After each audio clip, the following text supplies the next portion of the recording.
Okay. So are we doing a conversation kind of interview? Or? Yeah. Because Conversation otherwise style. I'll do that Eddie Murphy thing. Look at the camera. Look at the camera and do that. Yeah, what's up?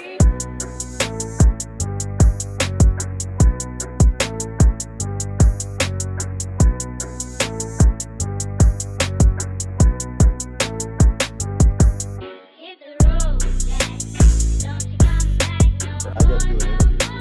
How you doing? Good. How are you? Good. Your name again? Kyle. Pleasure. All right. So, Byrd, before we got started today, I wanted to take a second, though, and recognize your mom, Harriet Elizabeth Byrd. Yeah. So, she stepped into Wyoming politics at a time when being a black anything, let alone being a black woman, meant she was carrying more than just policy, right? She was carrying pressure, expectation, and history. And as a historian, I see her as a part of a broader civil rights lineage that goes unrecognized in places in Wyoming. I wanted to ask you, how did her leadership shape who you are today? Oh, she was my mom. All right, that's what shaped me. Okay, you know how that works. Yeah, Okay, yes, sir. She's my mom. Yes, sir. My grandmother, grandfather, the whole family. They really shaped me and molded me what I was. Yes, sir. I come from an entire family of overachievers. So an incredible one. When I do this, it comes naturally to me. People go, "What? How can you get there?" Yeah. And it's no. I've got an uncle who was in the astronaut program. He was supposed to be the first black astronaut, but Kennedy got assassinated, and when Johnson took over, the new NASA administrator said, "No, we don't want any blacks flying. No blacks flying." I understand that. I have a close personal connection to Kennedy as well. My grandfather, Charlie F. Carmichael Sr., he was awarded for his commitment and drive in exposing racial and discriminatory practices in the United States Navy aboard the USS Kitty Hawk on June 6, 1963. Just a couple months before his assassination. So I also wanted to take a moment and recognize your father. You just talked about, right, a long lineage. Thank you for that, because most people miss my dad. Yeah. He was an icon in his own special way. Absolutely. But he was a whole lot more low key than my mother. Absolutely. I wanted to see how his legacy shaped you as well, because when you have somebody who is often in the public presence and has this large storm surrounding them, there's always somebody at home holding the foundation steady. So how did that influence you? Oh, they both were solid on the foundation side. They were parents, and then they were rock stars out in the public sector. Yeah. And it's interesting. I tell everybody that I joke about it. It's the worst thing you can do as a kid growing up is to have a mother who's a teacher and a father who's a policeman. Yeah. because they got you coming and going. You weren't getting away with anything. Well, if I did, I had to be on my A game. Yeah, absolutely. So did you understand the weight of what they were doing at the time, or is that something that came to you later? No, I overlooked it. I was a kid. Yeah. Okay, I was just out to hang out and, have a good time and just, as I got older, when I got into college, I realized, and my mom had already cemented herself as a rock star in politics by then. My dad was on this different trajectory that was really quiet.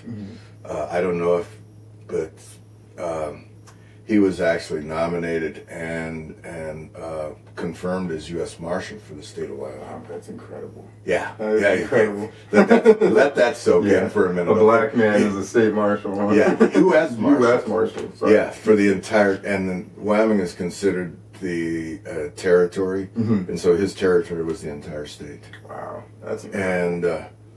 And I knew that he was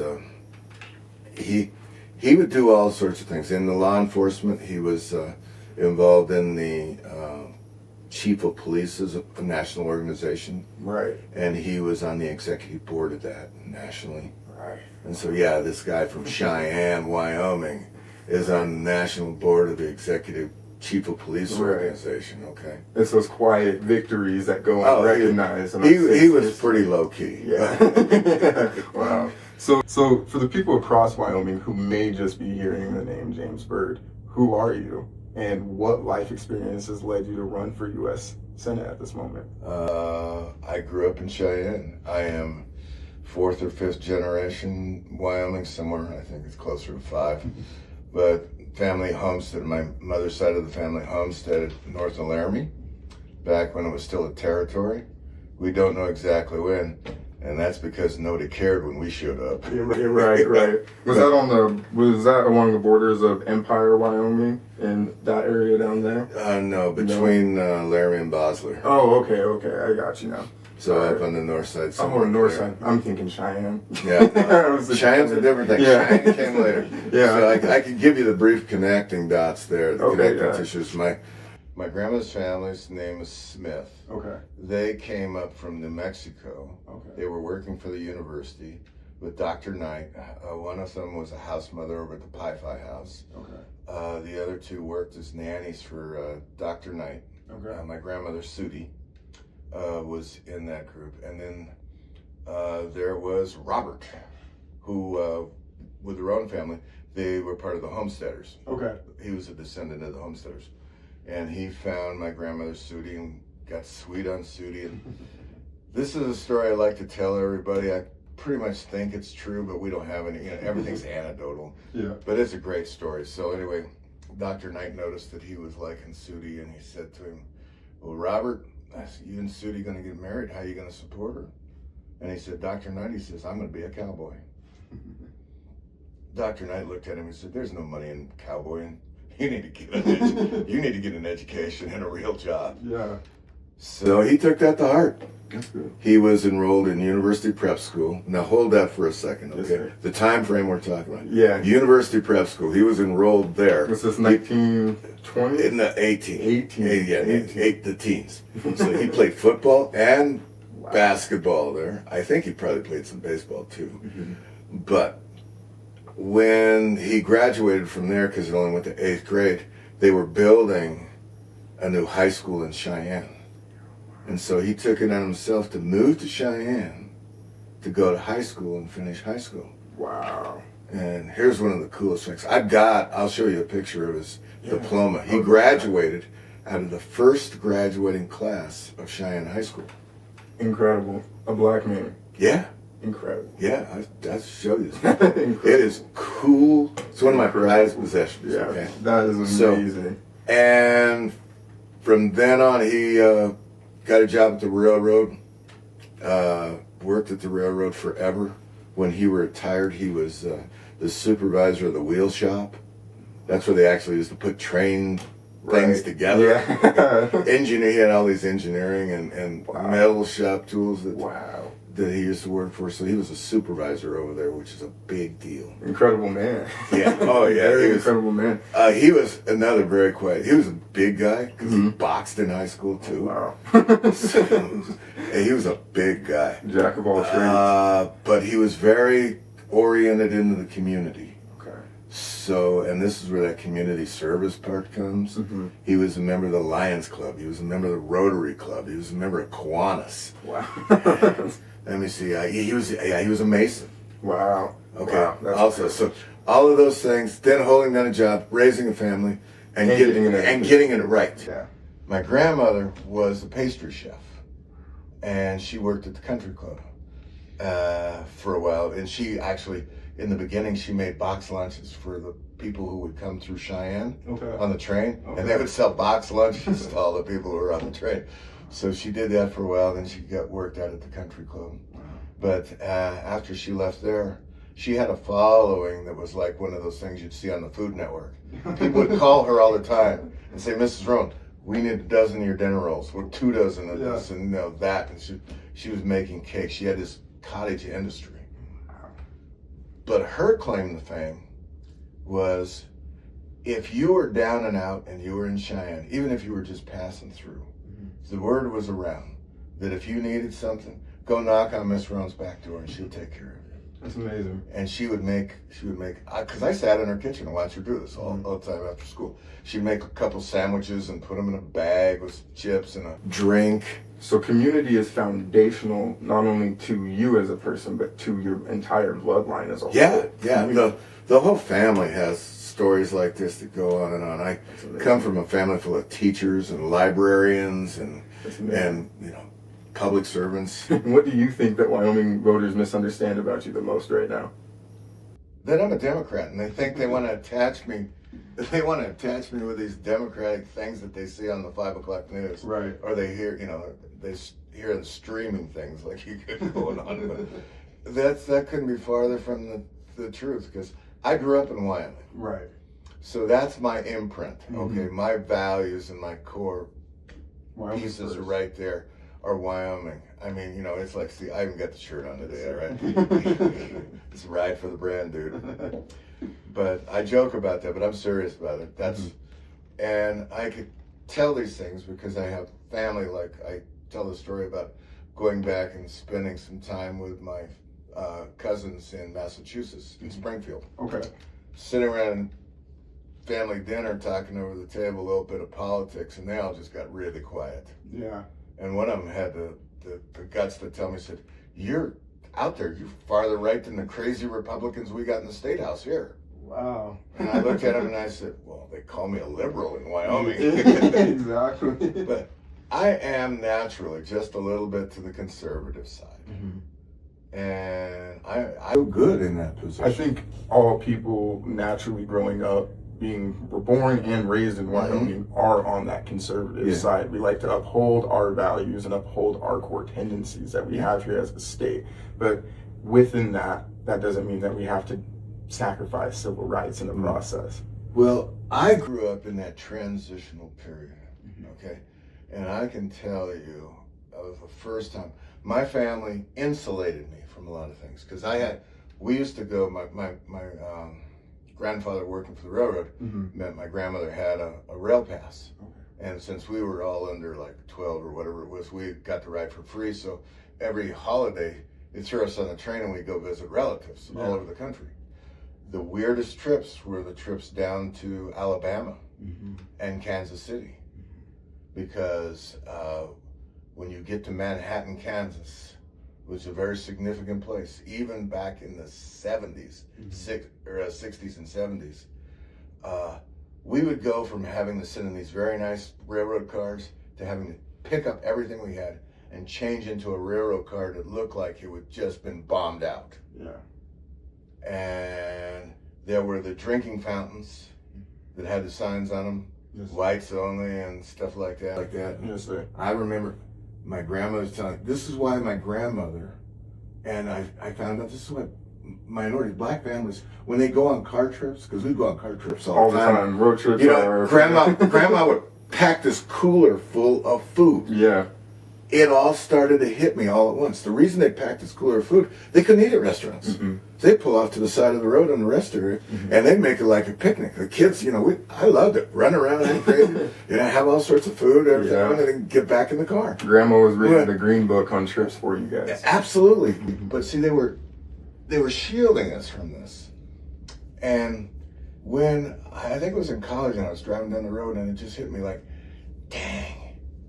You know, and the appreciation for what my family did for me in that respect, it just blew up. Yeah, right. You know, and I started to get a better grasp on things. Right. Because I grew up in the 70s where, you know, you go back and look at all of that. That was a crazy time. Yeah. It really was. And I was somewhere between being this guy in Wyoming, wanting to be just low key and out of the picture. Yeah. Because I had two mammoths for parents. Yeah. And I just wanted, other than getting drug into it in school and with my friends, like, no, we're going to go protest. Yeah. So most people, we already just talked about it, they associate the civil rights in the South. And today we have the honor of speaking on the tragic assassination of Dr. King. Wyoming has its own quiet history of struggle, advocacy, and progress. How do you see that in the broader story of the civil rights story of America? Well, here's the thing about Wyoming people. I call it prejudice of convenience. Right. So, and let me explain that a little bit. There's not a lot of us living out here in Wyoming, okay? So let me tell you, when you're driving up 287 towards Split Rock, okay? Yeah. And you're in the middle of the weather like we had a couple days ago, okay? And you break down, the last thing you're thinking about is the ethnicity of that car. The driver of that car coming towards you. Yeah, you're not going to hit that black person when he's hoping you get it doesn't matter whether you're white, black, or anything. You broke down out there. Absolutely. Yeah, and you'd be very happy to have them stop, give you some assistance or a ride or anything. At that point, you don't care. Yeah. Okay, and that's what I call prejudice of convenience. At that point, in time, you're cool with all of that. Yeah.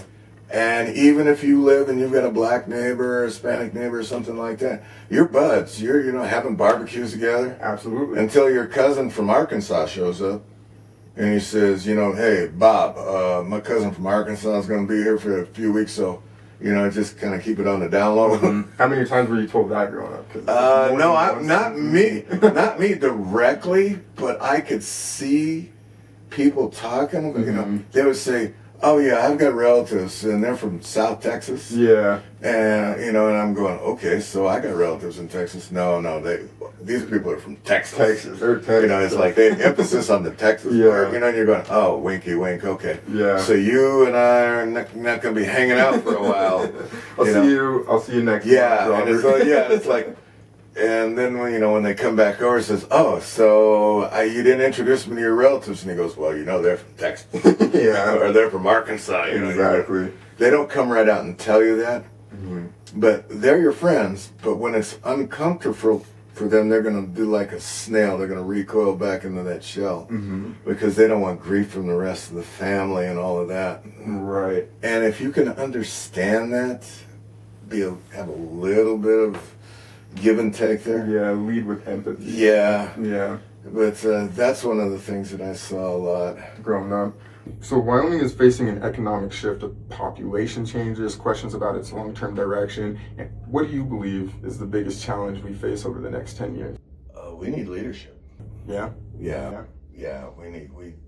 We have such a vacuum of people who have a clue. I agree. So my next question was, do you think leadership has been proactive enough in preparing us for any of these changes? No. Yeah. No. Absolutely not. No. My mother is a career elementary teacher. And here's a lot of things. Here's one thing a lot of people do not know about my mother. Okay. She was actually accepted and appointed to be on the Marshall Scholarship Review Board. Wow.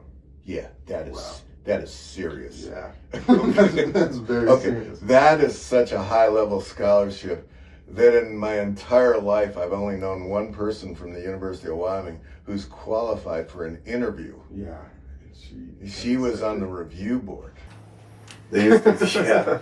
So, and this thing was really low key. They would fly her out. They would come pick her up in a limo from Denver, drive her to the airport, and fly her out to San Francisco for a week of reviewing applicants. And these guys are like the cream of the crop, future Nobel laureates. They're just reading their resumes and they're trying to figure out the one or two people that they're going to give a scholarship to. That's incredible. Yeah, that's truly incredible. And me, your C student, just happy right there. C's definitely the underachiever in the family, flying under the radar. Yeah. But I was happy in that lane. Yeah. Well, speaking of your mother, she spoke on issues and fought for issues like housing, education, and equal opportunity. Where do you see those same problems still showing up in Wyoming, even if they look a little bit different? I see us backsliding on all of that, every bit of it. Because of the tenor and the guy in the White House who wants to roll back everything. Yeah. He wants to rewrite history. Yes. And make it a narrative that's convenient to his ethnic background and a few other cultural things that are close to falsehoods. Right.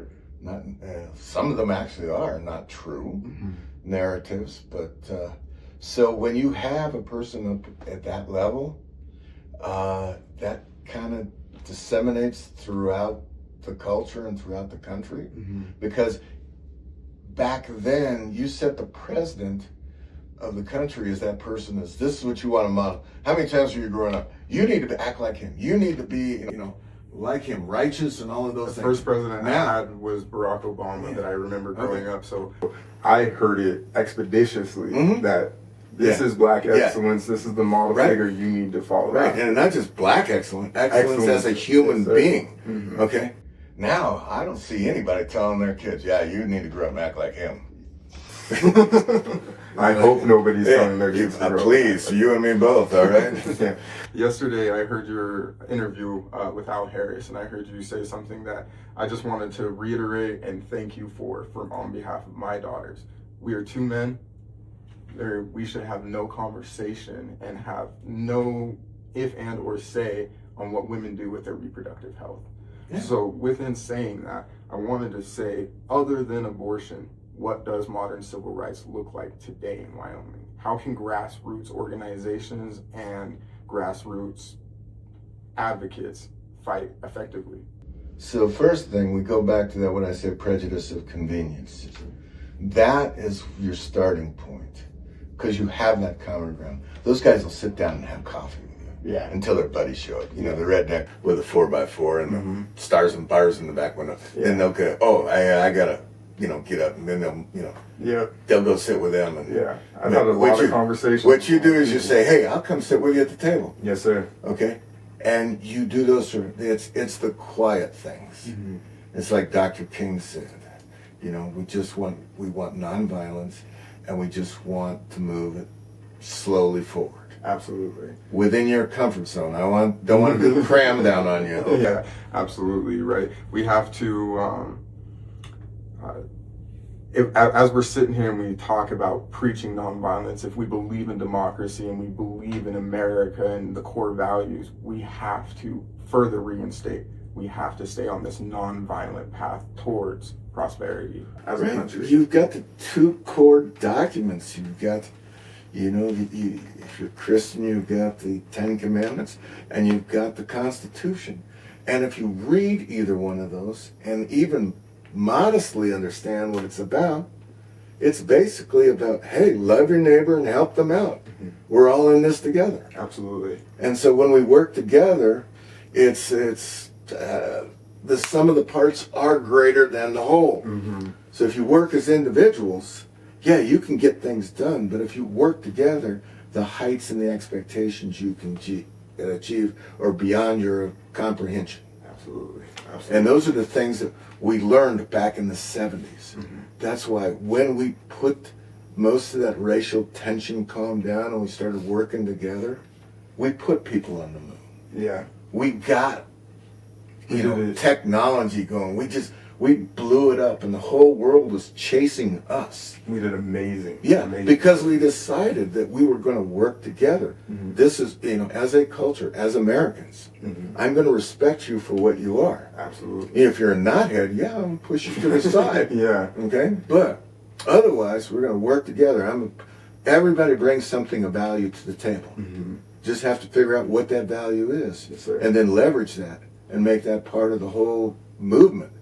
And then that's where that some of the parts are greater than the whole. And we've lost that. Now we've become siloed. We've become warring camps. Okay, it's my way or the highway. It's tribalism. Oh, absolutely tribalism. You see what went on in the Congress last week? Yeah. The Senate said, okay, and they're usually the adults in the room anyway. They said this thing with the TSA, enough is enough. They worked out a deal with the Democrats. Says, okay, we'll give you the carve out because ICE is out of control. That's all. We can talk about that all day. Yeah, all day. But anyway, ICE is out of control. We'll give you that. We'll work on that down the road. Just fund the rest of DHS. Yeah. Democrats said, we're cool with that. They passed it. And little Mikey Johnson on the other side, no, that's dead on arrival. We ain't going to do that. Not doing anything. We ain't playing that, okay? Or it's like I used to say, homie, don't do that. Homie, don't play that. So I'm glad you get that. Yeah. I say that and people look at me like, what? Well, there's not a lot of us around here. But, and see, that's terrible because they had a compromise. They could have put those people and paid them without that executive order. And by the way, the executive order is illegal. Right. But he does lots of things that are illegal. Yeah. And if you know anything about the Constitution, which I've referred to, and the way our government's supposed to work, we have 3 co-equal branches of government. Yes. We have the legislative, which is the Congress. We have the judicial, which is those 9 people that are bought and paid for, and I don't even want to get into that. Yes, and we have the executive. But the Congress is supposed to run checks and balances on the executive's power and not give them what he's doing now. Yes, what they've done is they've chosen to do with their majority is sit on their hands and let him basically color outside the lines with no pushback at all, which is extremely dangerous. Extremely. and illegal from a constitutional standpoint. This is why we have to become attentive to this, because back in the beginning, oh, what can he do? How bad can it be? Well, in 1 year, he's broken enough things in our government, it will take an entire generation to fix. These things just can't. Even if he was out of office tomorrow, it would take us 10 to 15 years to fix the damage. And that's just to this country. Let alone foreign policy. Oh, foreign policy. What's going on in the Middle East right just now? Deep six that thing, okay? Here's the comment that should stick with you. When they interviewed, he was giving an interview, and they asked him about the Iran bombing all the other countries around. He goes, "Well, we didn't even think they were going to do that." And then he leans over and looks at the headset. He goes, "Did you think they were going to do that?" Yeah. It's like, that's your job to know that. You're supposed to know those things. If we go over there and do this, you're supposed to have 10 scenarios queued up in your hand. That is your job. And a plan A, B, and C for each one of those. Yeah, and then you got D, E, and F on the phone, on the hotline right there. Yeah. He had nothing. He had crickets. It's like, well, I didn't know either. It's like, gambling with American lives and with America as a whole. It's not just American lives. This guy calls the people that are in the military suckers and losers, and then he expects them to go to war for him and take his bidding out there. And perform. This is the thing. You got to admire these people in the military, because they're focused on their job function, and heck with the stupid rhetoric that comes out of the White House. This is my job.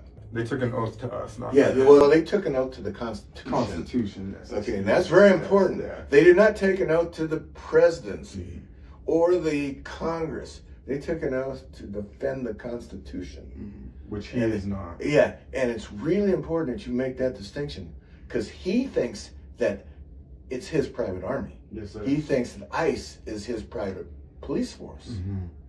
Those couldn't be farther from the way that the constitutional powers are designed. Yes, sir. And what we need people is in the Congress to start calling them out on these things. We need people in the judiciary to say, whoa, wait a minute, that's not exactly the way this is supposed to work. Yes, sir. We're starting to see some Democrats grow a backbone in the Congress. Because he asked me who was responsible for the debacle and the shutdown of TSA. I said both, the Democrats and the Republicans. Yeah. And that's true. I truly believe that. I agree. The Democrats had no backbone, they had no plan, and the Republicans were just laying down on the ground and letting, sure, whatever. Yeah, I agree. It's the Democratic Party as a whole right now is chaos. It is. And I'm a Democrat. Okay? I'm running as a Democrat. And they say, well, why are you running as a Democrat? Because the Democrat is closer to what my moral and ethics makeup is about. Absolutely. Okay, I cannot sit over there and live with myself or look myself in the mirror after some of the things I've heard the other major parties say about groups of people, countries, and just their general approach to things. I agree. Poor people. Oh my goodness. Okay. Imagine what MLK would hear or do when he's hearing what the sitting president would be saying about his poor people's campaign. Uniting exploited blacks, poor whites, all of these undivided labor forces. What would his reaction be to? The guy was stalwart for nonviolence. He would sit there and say, we're going to stand firm. Now, there was another guy from that period of time, Malcolm X. I don't know if you ever read anything about Malcolm. He said, remember, I'm more Malcolm than I am. Okay, so yeah, about turning the cheek. Yeah, you hit me in the cheek. I'll let you hit me in the cheek, but you line one up on me again, I will knock you out. Yes, sir. So, I can understand both of those positions. Somewhere you weave those together. We need to find a middle ground. You can't be totally off the top, angry all the time and be driven by that emotion. You need pragmatism in there, and you need foresight and a vision. Yes, sir. But you need baby steps. And that's what a lot of people don't understand, is you just can't turn a switch overnight and say, okay, all you guys, we're going to have equal rights and everything is going to be good, No, that's just not the way it happens. And especially, I mean, Martin Luther King Jr., he said it best, right? Civil rights without financial compensation It's no right. It's incomplete, right? Yeah, it's incomplete. So, many people in Wyoming, a lot of my friends included, they feel the need to leave Wyoming to find other opportunity. What would you say to them? I understand, because when I was in college, I was poached out of college by a company in Colorado to go work. And I made more money down there than I ever would have made up in fact, I was studying geology, geophysics, and computer science. I studied geology as well. Okay, so, and I'm looking around, and only job I'm going to get that's worthwhile is teaching in a high school someplace. Mm-hmm. I went to Colorado and made 5 times that much money working for an exploration company. Right. So this is another problem we have in Wyoming. We used to educate our students to the highest standards possible. Mm-hmm. We've lost sight of that. We've decided to let other voices come in and say, oh, we can do this, we can do this. I irritate homeschool people all the time. Yeah. Because here's what they don't understand about my position on homeschooling. I'm not really a fan of it because it sucks resources and things away from my public school system. Mm-hmm. But in your homeschool environment, if you can show me that you can create a student that is as successful and academically competitive as my public school, go for it. Mm-hmm. I'm happy with that. What I actually want to see is you create somebody that is more. Right. Because if you've got a better idea, that's a proving ground that I don't have to spend money on in the public school sector. Right. I'll just take your model and apply that to the public school. So in the end, we all win. Mm-hmm. Right now, it's winners. We're picking winners and losers. Yeah. And we want to give money over here, and we're going to make the public school losers because we want to go over here and fund these other little side educational projects and whatever. You need to find a way to get both sides. If we are looking for excellence at the end of that, if that is our goal, then I'm all about spreading that around and giving them a full, unimpeded path. Mm-hmm. Because at the end of the day, we don't compete on a I live in Wyoming basis. Mm-hmm. When I went to get interviewed with my job, I'm interviewing with people from foreign countries. Yeah. Okay, we have countries that are in the G20 right now that have gone to 8-hour school days for their kids. They are seriously about cranking out junior Einsteins. Mm-hmm. And we're serious about getting Xbox. Yeah, rolling back Yeah. education, removing history being taught at schools, curriculum. Yeah. And the list goes on. We can sit here all day. We've just dialed it back and got complacent, and we think that this other fallacy that we have, that we started this way back in the 80s, where we decided as a culture that we were going to farm out some of our manufacturing jobs because that lady over there in Lansing, Michigan wants a dishwasher that is under $300. Right. Okay. My labor pool says I have to pay that guy. Back then it was only like $7 an hour. Mm-hmm. But you calculate that into the cost of that and it's like, I can't do that. I can't build this. Yeah. So we're going offshore for that. Yeah. And the administration and everybody was just very happy to move all of that offshore. Mm-hmm. And the corporations were just raking in the money, yeah. Because as I'll use the Detroit example, not just the dishwasher. Okay, I got a guy that's putting bumpers on a Ford in Detroit, and he's getting $17 an hour just to put those 5 bolts in that bumper. Yeah. Okay, I can go to Southeast Asia for $17 an hour, and I can get that guy and his entire family. Then I don't not just put on bumpers, I put the doors and everything on for you. You can just create your own workforce. I've got a whole workforce for $17 a day. Yeah. And how can we compete with that? We can't compete with that. We'll never be able to compete with that. So we have to go to the next level of excellence. Right. So we turn out a quality product that you can't manufacture overseas. The current administration says, oh yeah, we put these tariffs up to bring all this manufacturing back. We let our manufacturing go overseas. Do you know how long it takes to just build a standard manufacturing plant? We didn't have any of the infrastructure. We don't. We don't. if you want to build, let's say you want to build a manufacturing facility that just makes ice cube trays, okay? That will take you 3 years to build that building and outfit it with the tooling that you need to make those ice trays. And then the time it's built, manufacturing is back overseas. Yeah, well, what do you do in those 3 years, okay? You tell those guys, hey, you're not going to have any ice cubes for 3 years because we're buying American, right? Yeah. Wait, we'll have these ice cube trays for you in 3 years. Yeah. Okay? The public isn't going to stand for that. No, absolutely. You know, the same thing with our energy portfolio. I can go on and on about that. Yeah. It's these guys don't understand it. Yeah.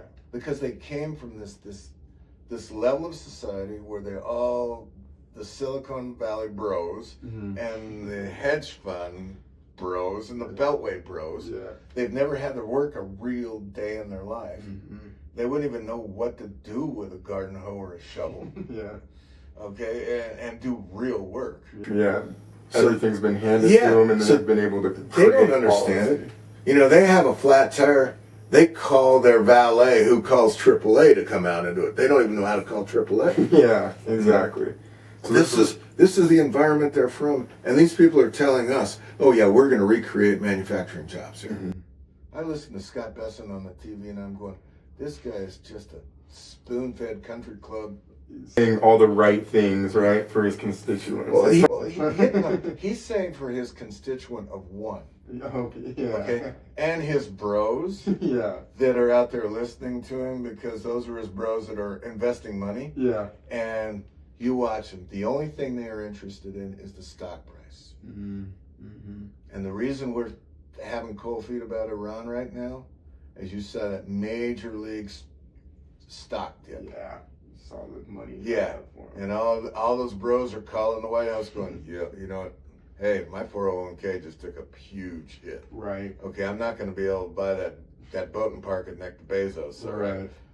We need to fix that. Did you see the other day, this is completely off topic, but Tiger Woods, he got into, he's walking down the other day. I was off the phone with the president. Sorry about that. It just took me out. But I love Tiger. Okay, Tiger is a victim of our society. Right. I mean, he is an awesome golf player. He's done all this, but the pressure's on him. He is torn between our culture, and being this country, because golf is really kind of a bourgeois sport. Yeah, it's not. we're not golf. Okay, Yeah. It's like, I mean, where else can you go to do a sport where they inspect your shoes to make sure you have the proper cleats on for their course?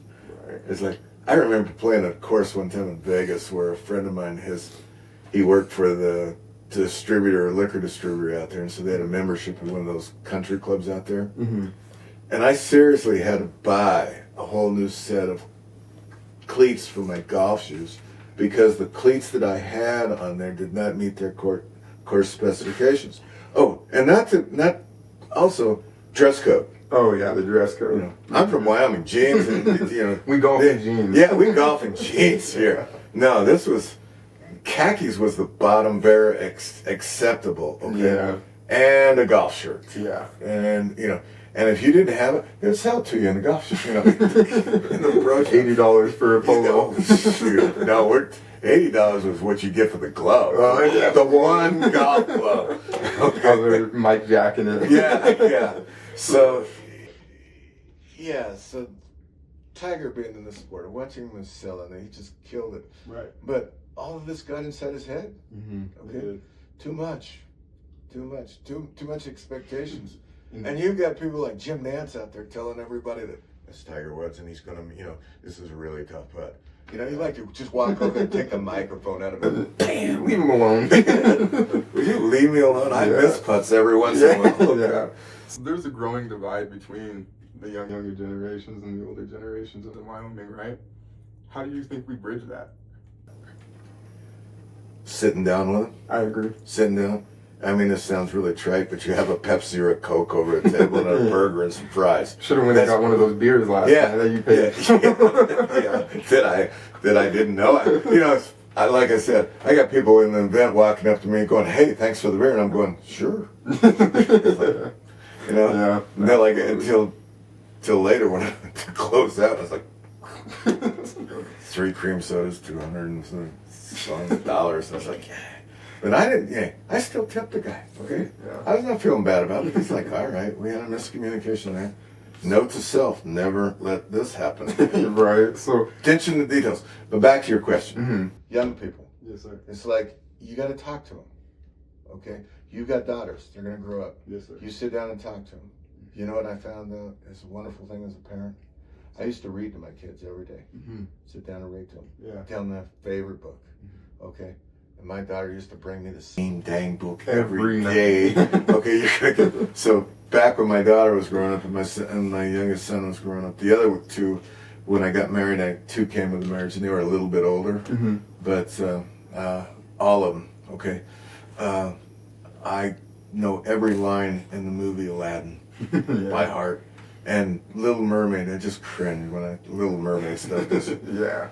oh, and the things that happen to you as a parent, and this should help you bridge and be able to talk to just young people in general, is you got to understand what they're all about. What's important to them in their universe. Mm-hmm. Not try to say you need to understand what us grown-ups do. No, you need to get off your little high horse and come down to their little, play school level table. Yeah. Okay, and see what the universe looks like from there. Mm-hmm. And when you can do that, you get a whole different perspective. Kids will tell you, young people will tell you what they think is important. Yeah. And they'll be bold about it. Yeah, They'll just they get will. right in your face and say, no, No. that ain't, we ain't doing that at all. My daughter, she's in between the 2 to 3 stage right now, and she walks around like this. Yeah, I'm stressed learning no. No, like this, pull the lips out, Yeah. shaking her head, dad, no. Yes, daddy. Shaking her finger. Yeah, daddy, no, we ain't going there. Okay. She's very bold about Yeah. it, so. And you got to understand that even as they get older, and when they get to be teenagers, they're trying to tell you something. What you have to do is drop all the pretenses and listen to them. Right. And all these things that I'm an adult, I know what's good for you. Yeah. You haven't lived the life I have, and all of that kind of baggage, and they're going, I heard this 1,000 times. Wait until you get older. You're still young. You Yeah. don't understand. Yeah. No, you got to get rid of all of that. You got to get down there to the kid level. And this is even across the board on talking to people. When you talk to people, you got to find a common ground so you can have a conversation. Right. You don't come in and tell them, I'm Jim Byrd, I used to be in the legislature, I'm all of that, Mm-hmm. and they go, yeah, right. Yeah. Okay. If you come in full of yourself, who's Yeah. gonna listen? I'm Jim Byrd, I'm going to get a beer. You want one? Yeah. Then somebody will sit down with you. Yeah. Absolutely. So how much of Wyoming's future do you think is really just a question of economic justice? About 2/3 of it. 2/3. Because if you have people who feel comfortable in the environment that they live in, they will naturally excel. Because the only thing they can see is a vision to climb higher. Mm-hmm. But if they're concerned with the basics, putting food on the table, gas in the car, whether I can afford that dental appointment for my daughters or not, okay. Yeah, when they're all worried about that, you're not going anywhere. No. And this is the current administration is on the cram down. We're going to take all those things away from you. Do you know that what we spent in Iran in 2 days, we could pretty much solve all of the hunger problems for children in this country? We could take SNAP and all of that off the table, the EBT, all of that. 2 days of what we spent over in Iran. It's really despicable. It is. That It is. Tupac, Yo, I know, I love to say it, right? Tupac, he has a great quote. They got money for wars, but they can't feed the poor. Yeah, And exactly. it's a rap lyric from the 90s, but it's so instrumental in playing a role into how we need to look at what our government's doing, foreign policy, domestic policy, and just policy anyway. And some things, it doesn't matter when you say them, they are timely and timeless. And that comment really does typify one of the things that's going on right now. We've got money. He wants another $15 trillion for the military to go on whatever narcissistic soirees that he wants. No, he calls them excursions. Excursions. Excuse me. And yeah, narcissistic excursions he wants to go on. $15 trillion. You know what we can do with $15 trillion? I can't even imagine that much money. We could end homelessness. Yeah. Yes. For everybody. Probably forever. We could those school debt, those tuition problems and school loans, we could get rid of those. Wipe it clean. Yeah, we could do just tons of things. Wow. And he wants it. He Just wants for it. a war. He wants it for his bros, so they can go storm around and look like, Stormtroopers on deck. Well, they like Call of Duty, okay? Yeah. And they're not serious about what they're doing. They don't understand the ramifications. That when I say we're going to do this, I'm putting people in harm's way. Mm-hmm. I'm putting somebody's son or daughter in harm's way. Mm-hmm. And they could die. The consequences of my ego getting chapped. And he called them suckers and losers. Yes, suckers and losers. But no, he wants them to come rally and fight for him at the end of the day. And oh, by the way, we got immigrants that are coming up here at the border. I'm going to close the border. You know what? One day of that Iran war, we fixed the whole immigrant problem, and it's not building a wall. It's funding the immigration courts. Right. Because we have a 3-year backlog. The reason those guys are wandering around our country is because they're waiting for a court date. Right. And I defy you to tell me that the dude out there picking strawberries with his family is a drug dealing narco terrorist. Yeah. The woman who was taken from our community, who is a local community, she was a local to our community, a business owner. She was the furthest thing from a criminal. But they set these expectations. We're going to deport 1 million people. Okay? So you're not hitting your quota, and that's literally what it was, quotas. We go all the way back to the Civil War and Night Riders, okay? Yeah. We got quotas. We got to get rid of those people, all right? Yeah, this same kind of deal, all right? Yeah, it is. And we're in a part of the country where we touched on this earlier. Wyoming has got its own dark past to what we did to minorities. Yeah. I mean, they killed thousands of Chinese not very far from here. Because when they were done working on the railroad, it says, well, we don't want them in the country. Well, all right. And they just pretty much killed them. James Watson, he was a black man that they strung up and hung right down there in front of the Union Pacific building, and the telephone pole was still standing there. And I was just staring at it the other day as I was sitting there holding my daughter, staring at this big boy locomotive, thinking to myself, a man was lynched here, and a crowd gathered that looked like this to watch. Yeah. And that history doesn't get talked about. It doesn't get recognized. It goes unchallenged. In our circles, it gets talked about. We carry on the griot. We tell stories, okay? And the Native Americans, they tell their stories. Okay, but do we put that in the writing? No.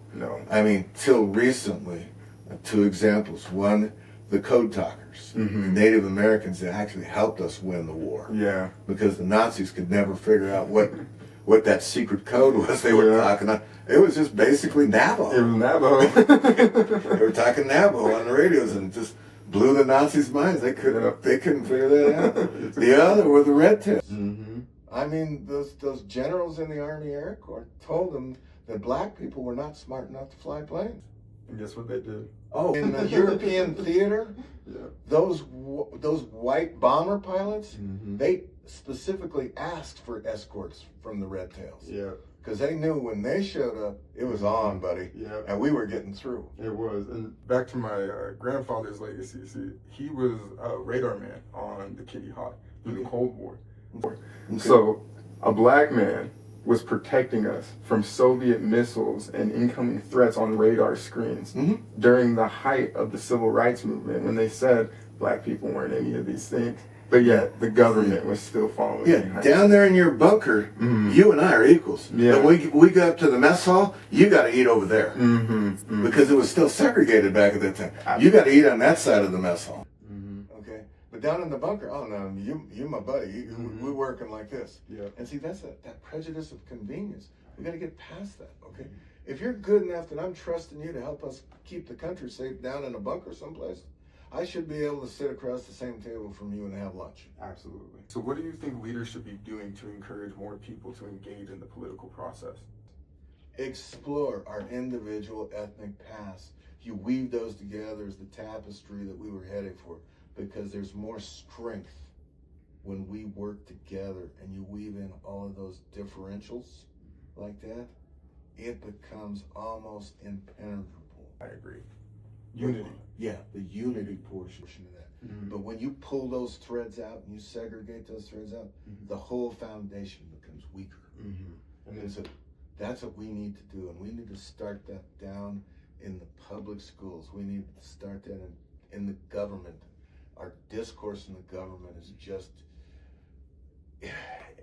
it's beyond embarrassing. I don't even know what the word for it is, but the tenor of things that happen, the name calling, the degradation of people and individuals. To what cause? So you can score political points, clicks and likes on social media. It's all for engagement. Yeah. At the end of the day, what does that mean? Okay? Nothing. Nothing. What legacy would you hope that you leave? That I was able to, if not move the ball forward, at least level the path, so whoever comes behind me has a little bit easier go at getting to the end of that path, so they have the energy and the direction to push us farther without having to rebuild what was in my life. And I see having to rebuild what my grandparents and my mother and father and my grandparents and their parents had to go through, the struggles that they had to get to us as a certain level in this country. I see all that being backslid. And so I see myself having to rebuild some of that, go back and readdress those things, which I should be moving the ball forward. I should be going out there in uncharted territory, pushing the envelope. Instead, I'm shoring up and rebuilding things that we failed to maintain. Thank you for showing up and doing that. I appreciate it. My father was born in 1952. I was born in 2001. Makes me a first generation African American, along the generation, right, with the generations of African Americans, firstly born into this country with full and inalienable legal rights as a black person. I was born in 2001. I am seeing myself have to fight for those same things that my father fought for, that his father fought for, and his father before him coming out of chattel slavery fought for. I couldn't agree more. We're in a unprecedented time, and I have to just say thank you again. Sorry. Thank you again for continuing that fight, continuing that legacy for kids like me and for kids like my daughters. Well, I never thought that I was going to be in this position. You know, to be honest with you, I thought I was going to be on a beach someplace, pina colada someplace, just watching the world go by in a beautiful place. I didn't think I was going to be cast back in the throes of this. And it comes back to, when I had that realization that my family had protected me. They wanted me to learn from this. They were teaching me, but they were spoon-feeding it to me so I could understand it. And at a certain point, I would put it all together. And, I had that epiphany, and it came, and I understood why they did it. And here we are. Yeah, and here we are. You have those things. They're just moments in my life that are watershed moments. I remember the first time I was pulled over for DWB. You might not know what DWB is, but driving while black. I can get that together, yeah. Okay, and I was living, as irony of ironies would have it, I had my own computer business, and I'm servicing a client in all places, and this is in Minnesota. I'm servicing a client in all places in a little community, a suburb of Minneapolis called Coon Rapids. And I get pulled over for DWB in Coon Rapids. Is that ironic or what? Wow.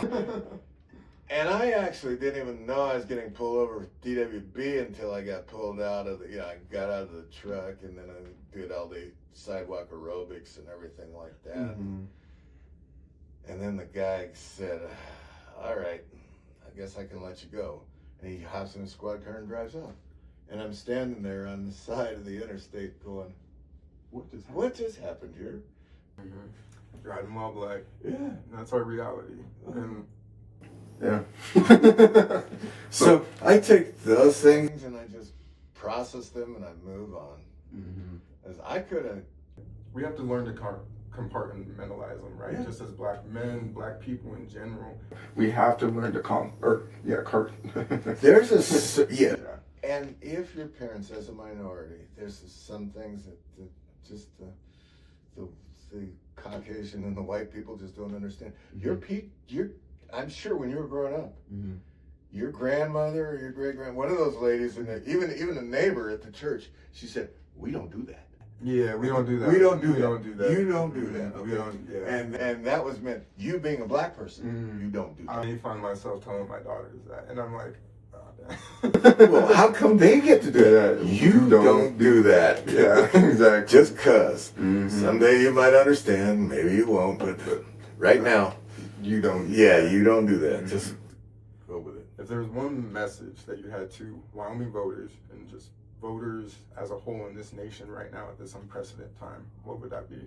A really basic thing. You know what the motto of this state is? Equality. Equality state. Let's strive to meet that thing that we call our state motto. Because I told them one day, I said, if we're not going to do that, then let's just ditch the motto. Right. Okay. Otherwise, it's just positioning. Yeah. Just get on with it. Okay. Because if you're going to have all this big, huge things, and you're going to describe this thing and all of that, ride for the brand. Okay.